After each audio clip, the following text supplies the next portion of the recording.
This is how to create a Facebook account on your phone. So let's get started. The first step is to download the Facebook app on your iPhone or Android, and once that's done, you'll reach a page like this. Since we don't have an account, we have to select this option below, Create New Account. Then here select Create New Account. After that, you have to enter your first name and last name. And this is your real name and not a username for Facebook. Click on Next. After that, select your birthday. Make sure you put your correct birthday since it's possible that they could ban your account if it's the wrong one. Click on Set and click on Next. After that, enter your gender.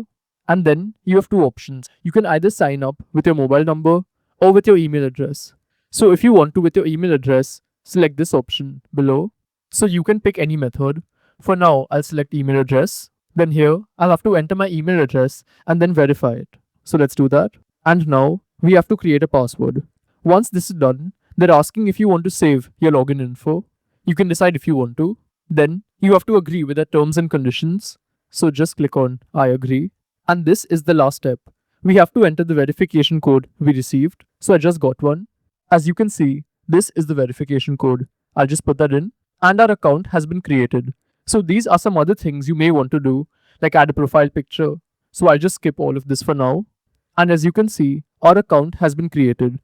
If you've tried this many times, they may ask for some more verification, so you may have to do that. But otherwise, these are the steps. So that's all for today, and I'll see you in the next one. Goodbye.